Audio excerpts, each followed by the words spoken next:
भाइयों, नौजवानों और हमारी इज्जतदार माँ और बहनों, आप तमाम का बेहद शुक्रिया कि आज आप इतनी बड़ी तादाद में कोचा दामन से मजलिस इत्तेहाद मुस्लिमीन के उम्मीदवार सरवर आलम की कामयाबी के लिए आप यहाँ पर जमा हुए हैं। मेरे अजीज दोस्तों और बुजुर्गों, मैं 2015 से सीमांचल को आ रहा हूँ और हर बार जब कभी भी हम आए और आते रहेंगे इंशाअल्लाह, हर बार हमारे मुखालिफिन ये पूछते हैं कि तुम हैदराबाद से यहाँ क्यों आते हो। चाहे बीजेपी मोदी हो, नीतीश कुमार हो, तेजस्वी हो या कांग्रेस के नेता हो, हम आपको बता रहे हैं, उनको नहीं कह रहे हैं कि हम में अगर लालच होता तो हम किसी नाम निहाद सेकुलर पार्टी के लिए जाकर इंतखाबी मुहिम चलाते। अगर हमको सत्ता की जरूरत होती तो हम कहीं मंत्री बनकर बैठ जाते। अगर हमको शोहरत पाना होता तो हम कुछ और काम करते। सच्चाई यह है कोचा दामन और सीमांचल की जनता, जब मैं पहली मर्तबा 2015 को सीमांचल को आया, जो मैंने आपकी आंखों में इखलास देखा, आपकी जबानों से सच्चाई को सुना, उस वक्त मैंने तय कर लिया कि इस सरजमीन पर बसने वाले लोग ईमानदार हैं, सच बोलने वाले हैं, मजलूम हैं, सबसे ज्यादा इनका इस्तेसाल किया गया है। तो मैंने तय कर लिया कि इंशाअल्लाह ताला 2015 के इलेक्शन के नतीजे जो कुछ भी आएंगे, मैं ये लड़ाई को अपनी लड़ाई समझूंगा और जब तक अल्लाह मुझे जिंदा रखेगा मैं सीमांचल के इंसाफ की लड़ाई लड़ता रहूंगा। मैंने तय कर लिया। तीसरी बात यह है कि मुझे यहाँ पर इतनी मोहब्बत मिली, शायद हैदराबाद के बाद औरंगाबाद और सीमांचल की जनता ने मुझे इतनी अपनी मोहब्बतों से नवाजा। मैं आपका मखरूस था और हमेशा रहूंगा। ये मोहब्बत मैं हमेशा कहता हूं, आज भी कह रहा हूं, इस मोहब्बत को बरकरार रखो। आपने अपने दिल के किसी कोने में मुझे अपनी मोहब्बत से नवाजा, ये मेरे लिए दुनिया का सबसे कीमती खजाना है। मैं पूरी कोशिश करूंगा कि आपकी मोहब्बतों पर उतर सकूं और मैं इस बात का वादा कर रहा हूं कि इंशाअल्लाह ताला असदुद्दीन ओवैसी कभी सीमांचल की जनता के भरोसे को शर्मिंदा होने नहीं देगा। मेरे अजीज दोस्तों, एक बुजुर्गों, मैं आपको बताना चाह रहा हूं कि हमारे मजलिस के जलसों में हजारों की तादाद में जनता आती है, मैं उनका शुक्रगुजार हूं। मगर याद रखिए, अगर असदुद्दीन ओवैसी कुछ बोलता है जिसको आप पसंद करते हैं, वो अल्लाह का करम है। आपके दिलो दिमाग में जो बात छुपी हुई होती है, जिसको आप अपनी जबान पर लाकर जालिम हुक्मरानों को चीख मार कर सुनाना चाहते हैं, असदुद्दीन ओवैसी को अल्लाह ने उस नेमत से नवाजा कि तुम्हारे दिलो दिमाग में जो नाइंसाफी का तूफान उमड़ रहा है सीमांचल के ताल्लुक से, ओवैसी उसको अपनी जबान पर लाकर जालिमों तक पहुंचाने का काम करता है और मैं करता रहूंगा। अगर एक असदुद्दीन ओवैसी अकेला 540 के पार्लियामेंट में खड़े होकर मोदी, अमित शाह और नीतीश कुमार और राजद और कांग्रेस के एमपीज के सामने सीना तान कर खड़े होकर सच्चाई को बयान करता है, जुल्म को जुल्म कहता है, नाइंसाफी को नाइंसाफी कहता है, तो क्या 11 तारीख के दिन कोचा दामन की जनता एक अदना जालिम के खिलाफ वोट देने के लिए तैयार होगी या नहीं होगी? इसका जवाब आपको देना है। अगर ओवैसी तुम्हारी हक की लड़ाई, तुम्हारी तर्जुमानी पार्लियामेंट में करता है, तो कोचा दामन की जनता को 11 तारीख के दिन दलालों और जालिमों के खिलाफ अपना वोट देकर अपनी क़ियादत को बनाना है, अपने वोट से अपने नुमाइंदे को कामयाब करना है। और अगर मास्टर कल रात कोई मिठाई बांटते हैं तो मिठाई दबा के खाइए, मगर सुबह में पतंग छाप तोड़ दीजिए। अगर मास्टर के लोग डराने का काम करते हैं तो मैं ये जिम्मेदारी हमारे गुड्डू बाबू को देके जा रहा हूं। गुड्डू बाबू देख लेंगे उन लोगों को। और याद रखो, गुड्डू बाबू के साथ ओवैसी खड़ा है और अल्लाह हमको कामयाब करेगा इंशाअल्लाह। जालिम हारेगा, जालिम रुस्वा होगा और जालिम को बदतरीन शिकस्त आप लोग अल्लाह के फजलो करम से देंगे पतंग छाप को डालकर। ओवैसी पार्लियामेंट में जितनी तकारीर किया, कभी भी किसी पर हमने एहसान नहीं किया। ये मेरे अल्लाह का करम है, मेरे लतीफ का करम है कि अल्लाह ने इस गुनाहगार को गरीब और मजलूम अवाम के लिए लड़ने का मौका फराहम किया। मैं जिंदा हूं, जब तक जिंदा रहूंगा पार्लियामेंट के दरो दीवार को हिला के रखा। सीमांचल की सरजमीन पर जो जालिमों ने नाइंसाफी की, हमने उनका जीना हराम कर दिया।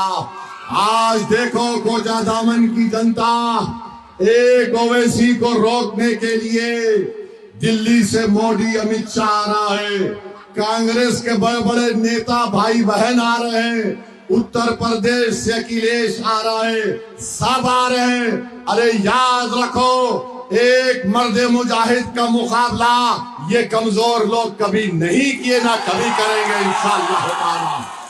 किसी के जबान पर सीमांचल नहीं आता, कोई सीमांचल जिंदाबाद का नारा नहीं लगाता, कोई सीमांचल के माँ और बहनों की तकलीफ को बयान नहीं करता, कोई पलायन को रोकने की बात नहीं करता, कोई अस्पताल में डॉक्टर क्यों नहीं है बिठाने का बात नहीं करता, दवाइयों की बात नहीं करता, जमीन कटाओ की बात नहीं करते, किसान परेशान है, बच्चे परेशान हैं, इन सब की बात ओवैसी करता है। तो मोदी भी आ गया सीमांचल को, अमित शाह भी आ गया, कांग्रेस के दोनों भाई बहन आ गए, तेजस्वी आ गया, सब आ गए। अरे जितनों को बुलाना है बुला लो, यहाँ पर पतंग छाप घर घर पहुंच चुका है। पतंग छाप कामयाब होगा इंशाअल्लाह ताला। मेरे अजीज दोस्तों और बुजुर्गों, मैं हमारी माँ और बहनों को भी बता रहा हूं कि ये हमारे इंसाफ की लड़ाई है। और अगर कोई ये कहता है कि मजलिस इत्तेहादुल मुस्लिमीन वोट काटने के लिए आई, तो दुनिया का सबसे बड़ा झूठा है।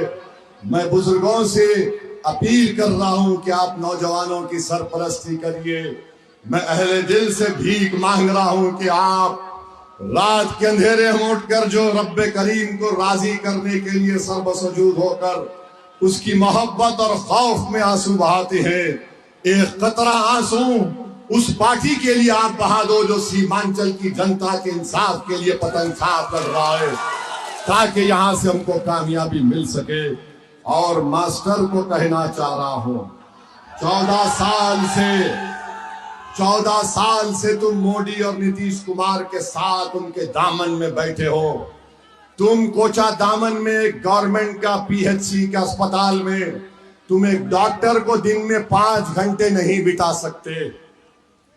तुमने यहां पर कोचा दामन में डिग्री कॉलेज नहीं बनाया, तुमने कोचा दामन में रेलवे स्टेशन नहीं बनाया। 14 साल से तुम मोदी और नीतीश कुमार के साथ बैठकर चाय पी रहे हो, नहीं मालूम और क्या क्या खाते भी हो।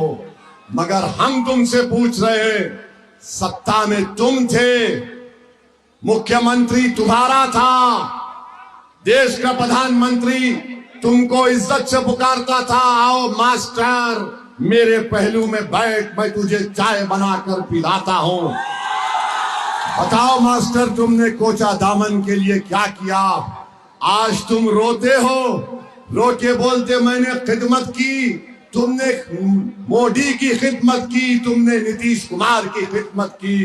तुमने जो खिदमत की, मोदी ने हमारे मुस्लिम महिलाओं के खिलाफ ट्रिपल तलाक का कानून बना दिया, जुल्म किया, CAA का कानून मजहब की बुनियाद पर बना दिया। मास्टर तुम्हारी वजह से, मास्टर तुम्हारी वजह से UAPA का कानून नीतीश और मोदी ने बनाया, जो बच्चे 6-6 साल जेल में सड़ रहे हैं। मास्टर, तुम्हारी वजह से वक्फ का कानून बन गया। जब तुमने देख लिया कि अब जीतने का रास्ता नहीं है, तो अचानक कूद गया और राजद के पास चला गया। इजहार हस्बी के पीठ पर खंजर घोंपने का काम तेजस्वी यादव ने किया। कोचा दामन की जनता, इस धोखे को याद रखो जब तुम 11 तारीख को वोट डालने जाओगे। और हम मास्टर से पूछना चाहते हैं, तुमने इंसाफ नहीं दिलाया, मगर कोचा दामन और सीमांचल की जनता से बताना चाह रहा हूं, याद रखो सोनता की जनता, पटना से इंसाफ नहीं मिलेगा, दिल्ली के बादशाह से इंसाफ नहीं मिलेगा, हैदराबाद से इंसाफ नहीं मिलेगा। इंसाफ मिलेगा जब तुम पतंग छाप के एक सियासी क़यादत को सीमांचल में बनाओगे। इंसाफ मिलेगा जब तुम सरवर आलम को अपना नया विधायक बनाओगे। और तुमने कभी किसी को चाचा के नाम पर वोट दिया, कभी भतीजे के नाम पर वोट दिया, कभी कहा कि ये फुला का बेटा है, ये फुला का भतीजा है। आज हम तुमसे अपील कर रहे हैं कि तुमको और आपको और हमको सिर्फ सीमांचल के नाम पर पतंग छाप को वोट देना है। क्या आप देंगे? इंशाअल्लाह। मेरे अजीज दोस्तों और बुजुर्गों, हम आपको बता रहे हैं, मजलिस की कामयाबी को रोकने के लिए बहुत से सर्कस के जोकर सीमांचल को भी आए, कोचा दामन को भी आए। ये सर्कस के जोकर हैं, अपना कर्तव्य करके चले जाते। तुमने काम किया, सीमांचल की जनता 11 तारीख को पतंग छाप को बटन दबाएगी।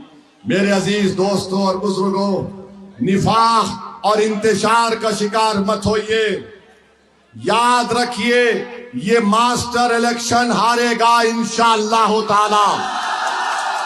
और तैयार हो जाइए, मास्टर दोबारा नीतीश और मोदी के पास चला जाएगा। ये नहीं रुकेगा। इसको वोट डालने का मतलब ये भी डूबेगा और आपको भी डूबेगा। तो इसलिए मास्टर की इस कुलाटी, मास्टर है ये, कहीं पर भी कुलाटी मार सकता है। और हम आपको बता रहे, हमारे सीमांचल के हिंदू भाइयों को बता रहे, मजलिस सीमांचल की लड़ाई लड़ रही है, क्षेत्र न्याय की लड़ाई लड़ रही है। आप इसमें हमारा साथ दीजिए।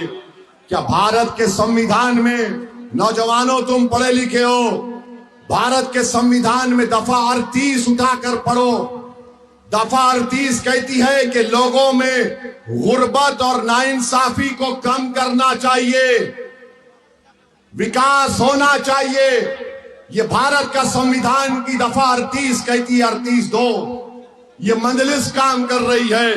मेरे अजीज दोस्तों और बुजुर्गों, आखिर में हम कहना चाहेंगे कि ईंट का जवाब पत्थर से नहीं होगा। ईंट का जवाब पत्थर से नहीं होगा। जिल्लत का जवाब पतंग छाप को वोट देकर होगा। जिल्लत का जवाब बोलो, जिल्लत का जवाब, नाइंसाफी का जवाब, गुर्बत का जवाब, जमीन कटाव का जवाब। जमीन वहां पर अख्तर भाई के कॉन्स्टिट्यूंसी में मस्तान साहब से किसी ने पूछा ये कटाव का कारण क्या है, तो बोला इसका कारण धसन है। मस्तान साहब भी माशाअल्लाह। तो धसन का जवाब,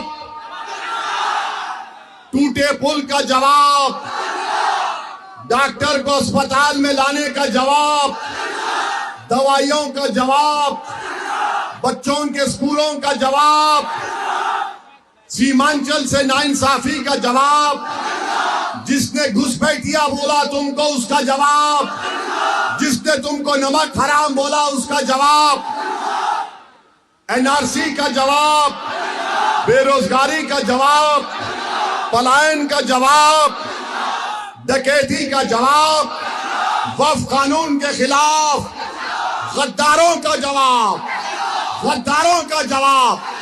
तो आपने फैसला कर लिया 11 तारीख को पतंग छाप तोड़ देंगे। और अगर मास्टर साहब मिठाई दे रहे हैं तो तबरुकन खा लो, छोड़ना नहीं। 14 साल से नीतीशवा ने इनको बहुत मिठाई दी, और जो दलाल, जो कॉन्ट्रैक्टर गांव गांव जाकर बोल रहे हैं, याद रखो